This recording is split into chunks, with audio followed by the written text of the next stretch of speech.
पेश हैं top 10 headlines. पूर्व भारतीय क्रिकेटर संजय बांगर के बेटे आर्यन का एक वीडियो सोशल मीडिया पर काफी तेजी से वायरल हो रहा है, जिसमें उनके हार्मोनल ट्रांसफॉर्मेशन की कहानी बयां की जा रही है। वीडियो में बताया गया है कि आर्यन, जो कि 10 महीने पहले तक लड़के थे, अब वो पूरी तरह से लड़की बन चुके हैं।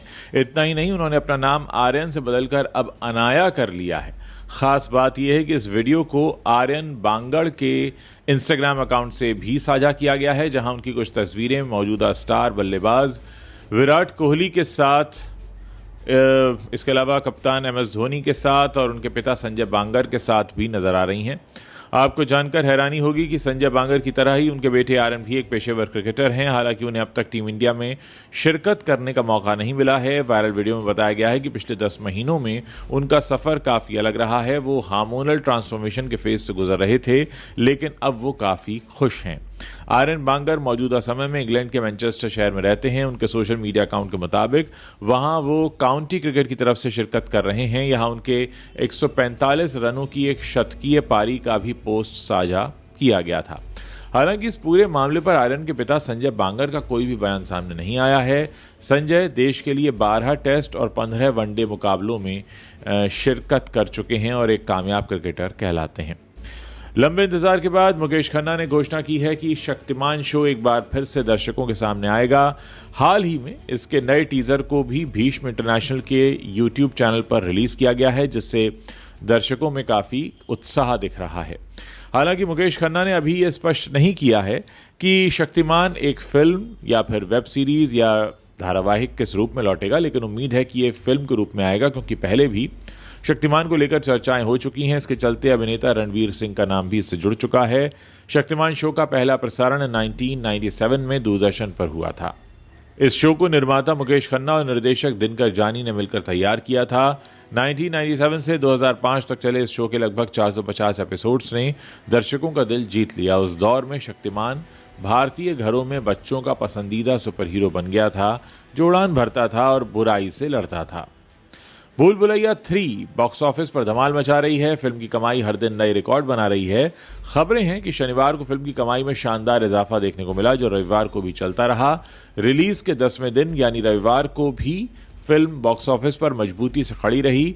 कहा जा रहा है कि इस फिल्म ने 200 करोड़ रुपए का आंकड़ा पार कर लिया है। भूल भुलैया 3 ने शनिवार को 17 करोड़ 40 लाख रुपए की कमाई के साथ अब कुल 198 करोड़ 66 लाख रुपए कमा लिए हैं।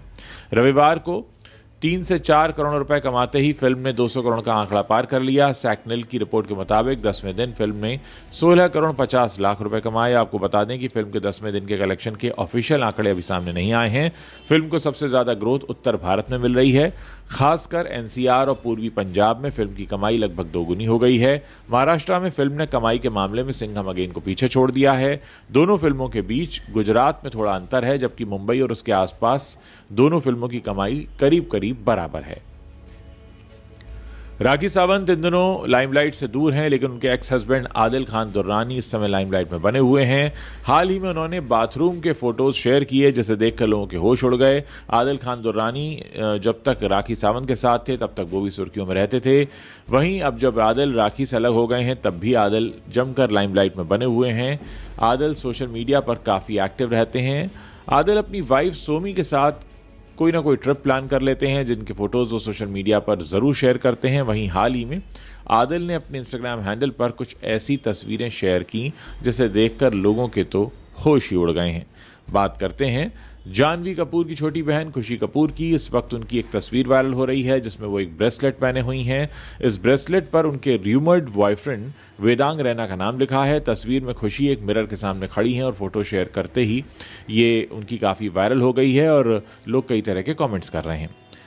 बात करें कपिल शर्मा के शो की, तो इसका भी एक प्रोमो सामने आया है। खबरें हैं कि नवजोत सिंह सिद्धू इस शो में वापस लौट आए हैं और अर्चना पूरन सिंह की कुर्सी को खतरा है। जी हां, प्रोमो में यही दिखाया गया है। अब देखने वाली बात होगी कि अर्चना सच में इस शो को बाय बाय बोलती हैं या फिर नवजोत सिंह सिद्धू बतौर गेस्ट इस शो का हिस्सा बनेंगे। टीवी की मशहूर अभिनेत्री श्रीजिता डे ने अपने प्रशंसकों को एक बार फिर से खुशखबरी दी है। श्रीजिता ने अपने विदेशी पति माइकल ब्लॉम पेपर से दूसरी बार शादी की है, किंतु इस बार उन्होंने बंगाली रीति रिवाजों के अनुसार ये शादी की। इससे पहले दोनों ने पिछले साल विदेश में क्रिश्चियन रीति रिवाज से शादी की थी। श्रीजिता और माइकल की इस नई शुरुआत की फोटोग्राफ सोशल मीडिया पर काफी वायरल हो रही है, जिसे देखकर उनके फैंस काफी खुश हैं। श्रीजिता ने फोटो साझा करते हुए कैप्शन में लिखा, हमारे बच्चे अपने बच्चों को हमारी प्रेम कहानी जरूर सुनाएंगे। हमारी ये कहानी दुनिया से परे है और हमेशा के लिए है। ये हमारी मेहंदी सेरेमनी की कुछ खास फोटोज़ हैं। हमारे परिवार और दोस्त इस शादी में शामिल हुए और हम दोनों इससे बहुत खुश हैं।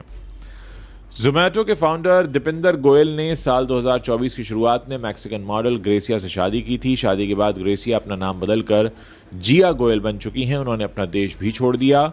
The great Indian couple Sharma show में दीपेंद्र अपनी वाइफ जिया के साथ पहुंचे थे। यहां उन्होंने अपनी लव स्टोरी भी सुनाई।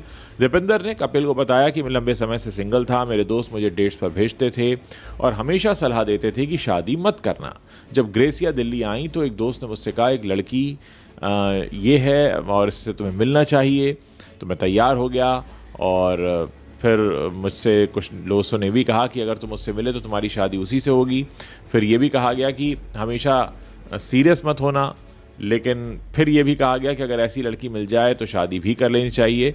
और दीपेंद्र ने कहा कि भाई मैं ग्रेसिया से मिलकर बहुत इंप्रेस हुआ और इसीलिए मैंने इनसे शादी की।